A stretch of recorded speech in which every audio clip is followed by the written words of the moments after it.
प्रभु यीशु मसीह के मधुर और मीठे नाम से आप सभी को जय मसीह की। आज परमेश्वर के वचन में आप सभी का स्वागत है। परमेश्वर पिता आज अपने वचनों के द्वारा आप सभी को बहुत आयत से आशीष को दे। पिता परमेश्वर आज अपने वचनों के द्वारा आपसे बोले और बातचीत करे। पहला इतिहास 16 अध्याय उसके 9 में इस प्रकार से लिखा है, उसके सब आश्चर्य कर्मों पर ध्यान करो। उसके 12 में लिखा है, उसके किए हुए आश्चर्य कर्म और उसके चमत्कार और उसके न्याय वचन को स्मरण करो। 15 में लिखा है, उसकी वाचा को सदा स्मरण रखो। ये वही वचन है जो उसने हजारों पीढ़ियों के लिए ठहराया। और भजन संहिता 105 के 1 से 15 में इस प्रकार से, और हम जब देखते हैं उसके भजन संहिता 96 के 1 से 13 और भजन संहिता 106 और उसके 1 से 1 और हम देखते हैं 47 और 48 में इसी वचन को लिखा गया है। और ये क्यों कर लिखा गया है? क्यों परमेश्वर चाहता है कि हम उसके इस आश्चर्य कर्म के ऊपर ध्यान लगाएं? क्यों परमेश्वर चाहता है कि हम उसके न्याय वचन को स्मरण रखें? क्यों परमेश्वर चाहता है कि हम उसके चमत्कारों को स्मरण रखें? आज मैं परमेश्वर के वचन से कुछ बातों को बताना चाहती हूँ। जब आप इसे स्मरण करेंगे, आप जब परमेश्वर के कार्य के ऊपर अपने मन को लगाएंगे, चाहे कितनी भी विपरीत हालातें क्यों ना हो, आप उनके ऊपर जय पाएंगे। और इसी वचन को हम पहला सामुएल में और उसके 30 से अध्याय में हम देखते हैं। यहाँ पर हम इस प्रकार से देखते हैं कि दाऊद जब फलिस्ती देश की शरण में था, फलिस्ती देश में था, और इस प्रकार से है जब फलिस्तियों ने इजरायलियों के विरुद्ध युद्ध किया तो दाऊद भी उनके संग गया। परंतु जो फलिस्तियों के सरदार थे उन्होंने कहा, नहीं, दाऊद हमारे संग नहीं आ सकता है। कहीं ऐसा ना हो कि वो पलट कर हमारा विरोधी बन जाए, क्योंकि वो इजरायली राजा के साथ, साउल के साथ कहीं मेल मिलाप ना कर ले। और दाऊद ऐसा करता भी, क्योंकि दाऊद गुप्त रीति से ही कर रहा था। वो अमालेकियों को, जो परमेश्वर ने जिनके नाश करने की आज्ञा दिया था, वो यही कर रहा था। वो फलिस्ती देश में रहते हुए भी परमेश्वर की इच्छा के अनुसार भी वो कार्य कर रहा था। वो गुप्त रीति से कार्य कर रहा था, परमेश्वर की जो योजना थी उसको कर रहा था। और ऐसा हुआ कि जब ये उस युद्ध के मैदान में, जो फलिस्ती जिस युद्ध के मैदान में इजरायलियों से लड़ने गए, वहां से वो वापस लौटे, अपने योद्धाओं के साथ वापस लौटे, तो इस प्रकार से लिखा है कि तीसरे दिन जब दाऊद अपने जनों समेत सिकलग पहुंचा तो क्या देखा, अमालेकियों ने दक्षिण देश और सिकलग पर चढ़ाई की और सिकलग को मार के फूंक दिया। और सिकलग में हम देखते हैं, मेरे प्रियो, दाऊद का पूरा परिवार है। उनकी 2 स्त्रियां हैं जिसके बारे में इस प्रकार से लिखा, दाऊद की दोनों स्त्रियां यिज्रेली अहीनोआम और कार्मेली नबाल की स्त्री अबीगैल बंदी बना कर ले गई। और जितने उसके योद्धा थे, उनकी स्त्रियां, बाल बच्चे, धन संपत्ति, सब कुछ वो लूट कर चले गए।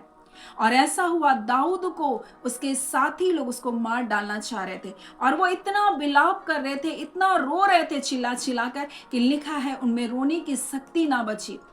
और अंततः उन्होंने निर्णय किया कि हम दाऊद को पथरवाह करके मार डालें। और इस प्रकार से लिखा है, दाऊद बड़े संकट में पड़ा, क्योंकि लोग अपने बेटे बेटियों के कारण बहुत शोकित होकर उस पर पथरवाह करने की चर्चा कर रहे थे। परंतु दाऊद ने क्या किया? अपने परमेश्वर यहोवा को स्मरण करके हियाव बांधा। उसने स्मरण किया कि परमेश्वर मेरे विपरीत से विपरीत हालातों में मेरे साथ था। वो परमेश्वर अब भी है। जो परमेश्वर मुझको शत्रुओं के हाथ से बचाता आया, परमेश्वर आज मुझे मेरे लोगों से भी वो बचा सकता है। परमेश्वर मुझे जंगल में जब भेड़ बकरियों को चराता था, तब परमेश्वर मेरी सहायता करता था। मेरी भेड़ बकरियों को कोई भालू, कोई शेर मार नहीं डाल सकता था, उसके हाथ से मैं छुड़ा सकता था। वो परमेश्वर आज भी मेरे साथ है। वो परमेश्वर जो मैं दुर्बल था, लेकिन वो परमेश्वर जो मेरे संग था, मेरी दुर्बलता में, वो परमेश्वर मुझको गोलियत को मारने के लिए सहायता किया। वो स्मरण करता था कि जब जब युद्ध में जाता हूं, परमेश्वर वहां मुझको क्या करता है? जीत को दिलाता है। और उसने स्मरण किया कि परमेश्वर, मेरा परमेश्वर विश्वास योग्य है। उसने स्मरण किया परमेश्वर ने कैसे बड़े बड़े कार्य मेरे साथ किया। आज वही परमेश्वर अपने वचन के द्वारा हमें बताना चाहता है, चाहे सब कुछ लुट जाए, चाहे सब कुछ खत्म हो जाए, मेरे प्रियो, चाहे हमारे लोग ही हमारे विरोध में खड़े हो जाएं, परंतु फिर भी वो परमेश्वर हमारा हाथ कभी भी नहीं छोड़ता। वो परमेश्वर अपनी प्रतिज्ञा, अपनी वाचा को वो स्मरण करने वाला परमेश्वर है। वो अपनी प्रतिज्ञाओं को पूरा करता, और इसलिए उसका वचन कहता है, उसकी वाचा को सदा स्मरण करो, हमेशा स्मरण करो। जो उसने हमसे प्रेम किया और अपना इकलौता पुत्र यीशु मसीह को दिया। उसने हमसे प्रेम किया है मेरे प्रियो, और वो हमें अपने हाथों से कभी दूर नहीं जाने देगा। वो अपने हाथों से हमको थाम रखेगा। इसका अर्थ ये है मेरे प्रियो कि वो हमको कभी भी भटकने नहीं देगा, वो हमको भी कभी भी दूर जाने नहीं देगा। और इस प्रकार से परमेश्वर हमें अपने निकटता में रखने वाला परमेश्वर है। और दाऊद ने स्मरण किया अपने संकट के समय। ऐसा संकट था जब सब कुछ लुट गया था, सब कुछ खत्म हो गया था, परंतु उसने स्मरण करके हियाव बांधा। और तब तो उसने अहीमेलेक के पुत्र एब्यातार याजक से कहा एपोद को लेकर आ। और जब वो एपोद को लेकर आया तब उसने परमेश्वर से पूछा, परमेश्वर क्या मैं इस दल का पीछा करूं? क्या मैं उसको जा पकड़ूंगा? और परमेश्वर ने उससे कहा, निसंदेह तू सब कुछ क्या करेगा? छुड़ा लेगा। परमेश्वर ने कहा, जा तो सब कुछ निसंदेह छुड़ा लेगा। और परमेश्वर ने उसके लिए क्या क्या रास्ते को तैयार किया। दाऊद नहीं जानता था किस प्रकार से वो आगे जाए, क्योंकि उसके अपने लोग उसके विरोधी हो गए थे। वैसे मेरे प्रियो, मैं आज आपको बताना चाहती हूँ, जब आप उसके आशीष कर्म को याद करेंगे, उस पर ध्यान करेंगे मेरे प्रियो, ये सब उसके विरोध में थे, पथरवाह करना चाहते थे। आज ये सब युद्ध के मैदान में उसके साथ जा रहे। और इस प्रकार से लिखा, वो 400 योद्धा को लेकर के वो आगे जा रहा था। और यहाँ पर जब हम इस वचन को जब हम पढ़ते हैं तो इस प्रकार से लिखा है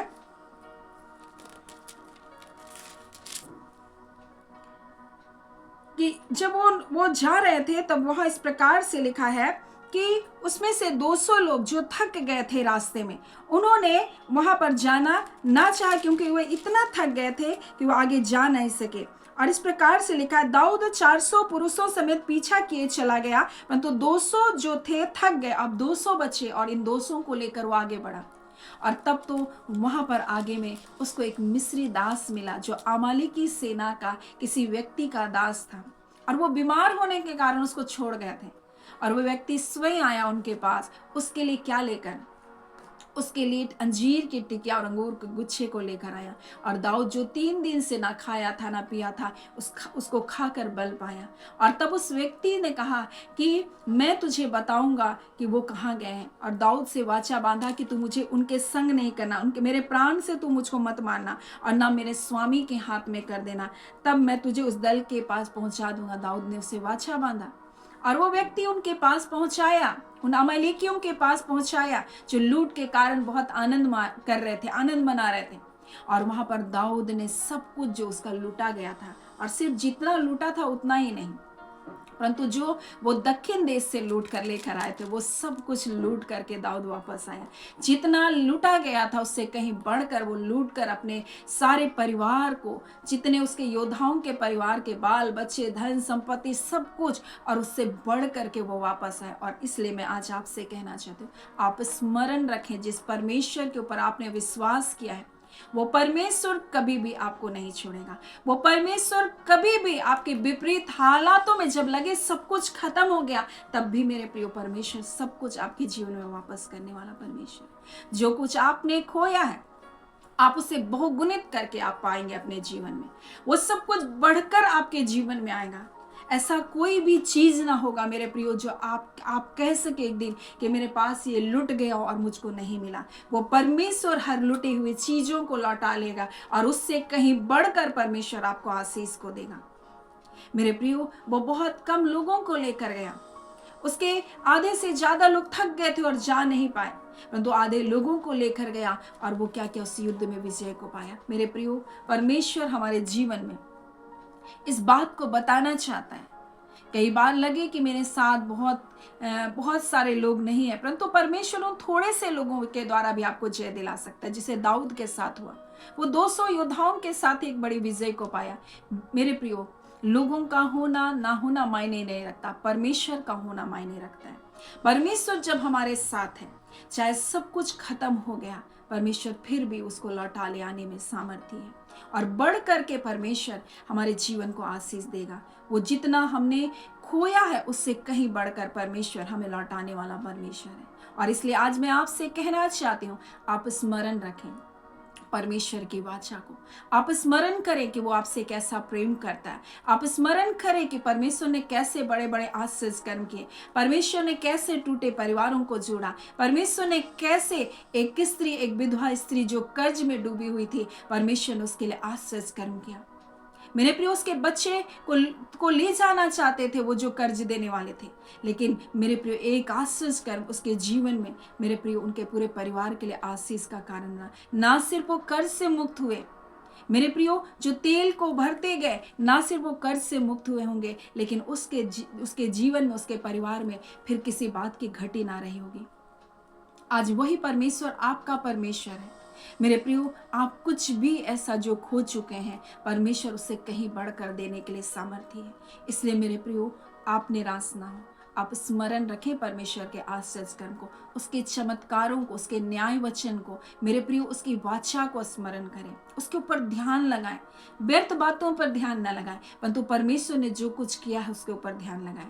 सो परमेश्वर पिता आज इस वचन के द्वारा आप सभी के जीवन को बहुत ऐसे आशीष को दें।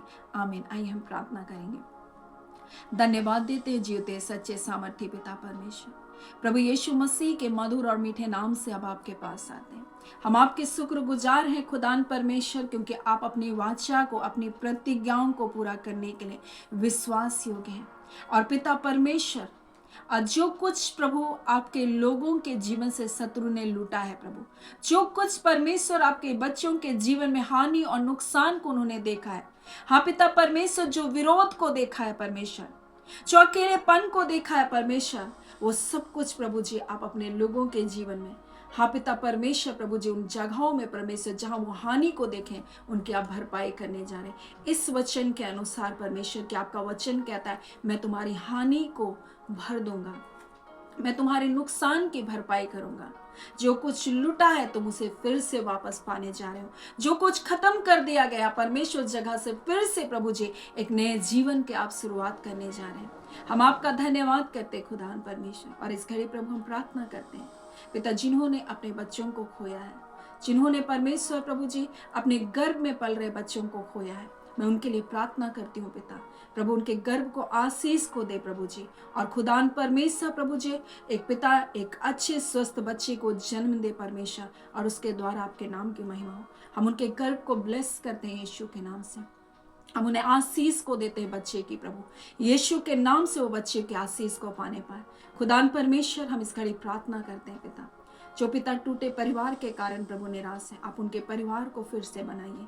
हाँ पिता परमेश्वर, जो कुछ खोया है प्रभु अपने जीवन में, वो सब कुछ बहुगुणित होकर यीशु के नाम से वापस आने पाए। खुदान परमेश्वर प्रभु जी, हमारा भरोसा, हमारी आशा आपके प्रतिज्ञा, आपके वचनों के ऊपर है। आपने जो कुछ कहा उसके ऊपर है खुदान। और निश्चय करके खुदान परमेश्वर, आज जब हम आपके आश्चर्य कर्मों को इस घड़ी स्मरण करें, आपके न्याय वचनों को स्मरण करें, आप खुदान परमेश्वर दयालु अनुग्रहकारी परमेश्वर अपने बच्चों के जीवन में अपने अद्भुत कार्य को करके अपने नाम की महिमा को प्रकट कीजिए। खुदान परमेश्वर, आपने अपने इकलौते पुत्र यीशु मसीह को हमारे जीवन के लिए दिया। अब पिता परमेश्वर, शत्रु कोई हानि, कोई नुकसान आपके बच्चों के जीवन में लाने ना पाए, अंधकार की कोई शक्ति आपके बच्चों के ऊपर प्रबल ना होने पाए, कोई निराशा, कोई हताशा, कोई चिंता, कोई व्याकुलता प्रभु आपके बच्चों के ऊपर राज्य करने ना पाए। हम आपका धन्यवाद करते हैं। जितने लोग रोग दुख बीमारियों में हैं प्रभु यीशु के नाम से चंगे किए जाएं। जितने कष्ट और क्लेशों में हैं प्रभु जी, वो शांति और जय और छुटकारे को यीशु के नाम से पाने पाए। हम एक एक भाई बहनों को, माता पिता को, खुदान परमेश्वर प्रभु जी, एक एक बच्चों को, जवान बेटे बेटियों को, आपके दास दासियों को आपके हाथों में सौंपते हैं। कलीसिया परिवारों को आपके हाथों में सौंपते हैं। ये भारतवर्ष की कलीसिया और देश विदेश के हर एक कलीसिया मसीह यीशु आप में एक होकर प्रभु आपके प्रेम में परमेश्वर बने रहे। हर प्रकार के परीक्षा प्रलोभन से, शैतान की सारी बुरी युक्तियों से प्रभु जी हाँ पिता अपने लोगों को बचा करके, और अंततः धीरज धर कर परमेश्वर पिता आपके आगमन की बाट को जोहते रहे।